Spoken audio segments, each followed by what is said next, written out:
रामचरितमानस अयोध्या कांड का शेष भाग हिंदी में सुनिए।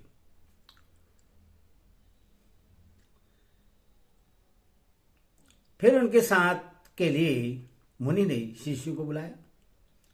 साथ जाने की बात सुनते ही चित्त में हर्षित हो कोई 50 शिष्य आ गए। सभी का श्री राम पर अपार प्रेम है। सभी कहते हैं कि मार्ग हमारा देखा हुआ है। तब मुनि ने चुनकर 4 ब्रह्मचारियों को साथ कर दिया, जिन्होंने बहुत जन्मों तक सब सुकृत पुण्य किए थे। श्री रघुनाथ जी प्रणाम कर और ऋषि की आज्ञा पाकर हृदय में बड़े ही आनंदित होकर चले।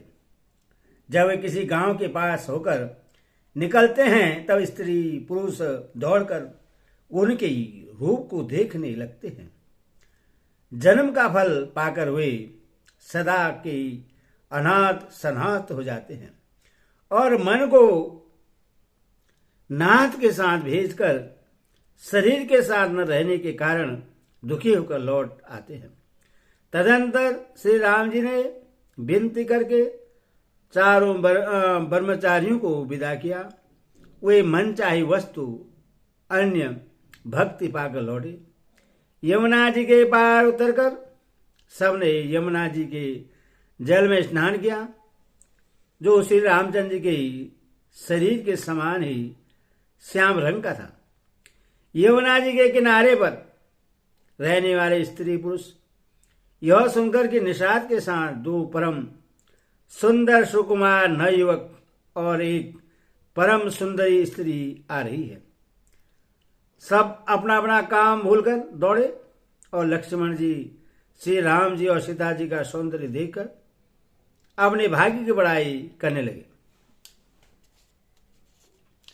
उनके मन में परिचय जानने की बहुत सी लालसाएं भरी हैं, पर वे नाम और गांव पूछते सकुचाते हैं। उन लोगों में जो वृद्ध और चतुर थे, उन्होंने युक्ति से श्री रामचंद्र जी को पहचान लिया। उन्होंने सब कथा सब लोगों को सुनाई कि पिताजी की आज्ञा पाकर वे वन को चले हैं। यह सुनकर सब लोग दुखित हो पछता रहे हैं कि रानी और राजा ने अच्छा नहीं किया। उसी अवसर पर वहां एक तपस्वी आया, जो तेज का पुंज, छोटी अवस्था का और सुंदर था। उसकी गति कवि नहीं जानते, अथवा वह कवि था जो अपना परिचय नहीं देना चाहता। वह बैरागी के वेश में था और मन वचन तथा कर्म से श्री रामचंद्र जी का प्रेमी था। इस तरह इस तेजपुंज तापस के प्रसंग को कुछ टीकाकार से पक मानते हैं और कुछ लोगों के देखने में यह अप्रशासनिक और ऊपर से जोड़ा हुआ सा जान पड़ता है, परंतु यह सभी प्राचीन प्रतीतियों में है। गोसाई जी अलौकिक अनुभवी पुरुष थे।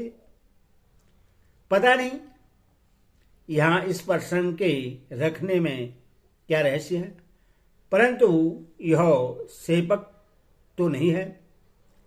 इस तापस को जब कभी अलखित गति कहते हैं तब निश्चयपूर्वक कौन क्या कह सकता है। हमारे समझ से ये तापस या तो श्री हनुमान जी थे अथवा ध्यानस्थ तुलसीदास। अपने इष्ट देव को पहचान कर उसके नेत्रों में जल भराया और शरीर पुलकित हो गया। वह दंड की भांति पृथ्वी पर गिर पड़ा। उसकी प्रेम विहल दशा का वर्णन नहीं किया जा सकता। श्री राम जी ने प्रेम पूर्वक पुलकित होकर उसको हृदय से लगा लिया। उसे इतना आनंद हुआ मानो कोई महादरिद्र मनुष्य पारस पा गया हो। सब कोई देखने वाले कहने लगे कि मानो प्रेम और परमार्थ परम तत्व दोनों शरीर धारण करके मिल रहे हैं। फिर वह लक्ष्मण जी के चरणों में लगा। उन्होंने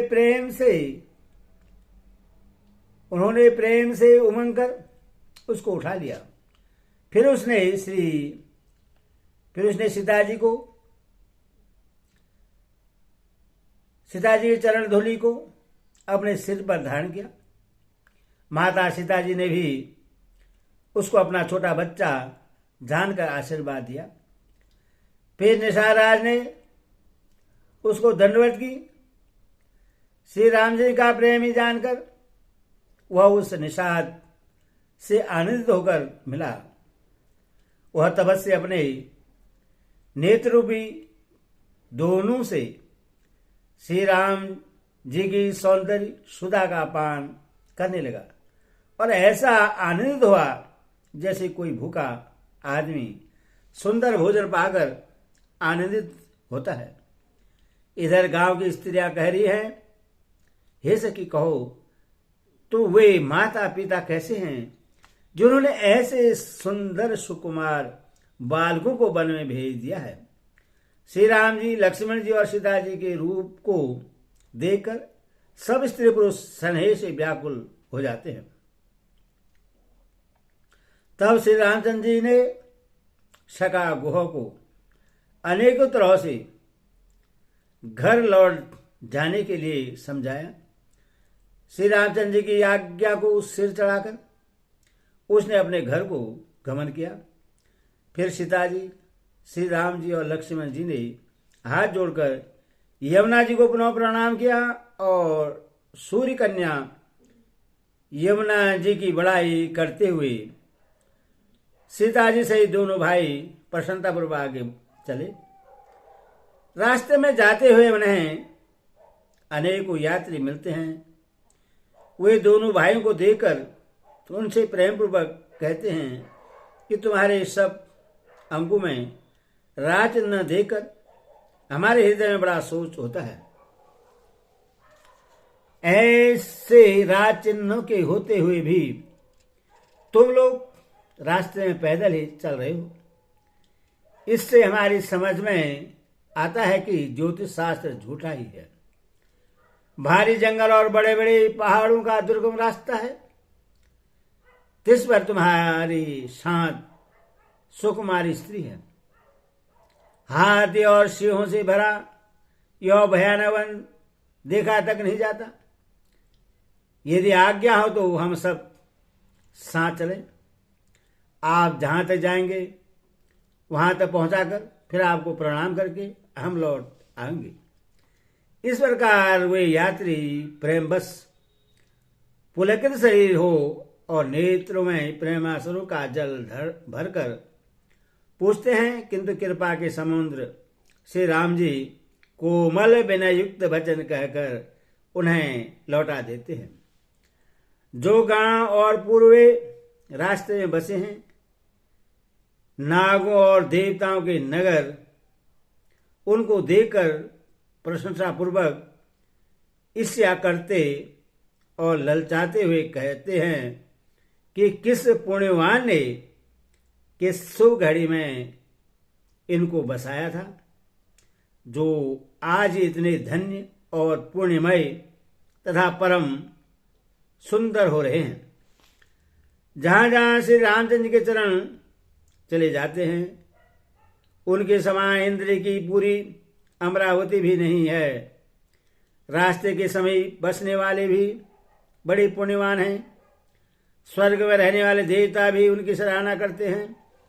जो नेत्र भरकर सीता जी और लक्ष्मण जी सहित घनश्याम श्री राम जी के दर्शन करते हैं, जिन तालाबों और नदियों में श्री राम जी स्नान कर लेते हैं, देव सरोवर और देव नदियां भी उनकी बड़ाई करते हैं।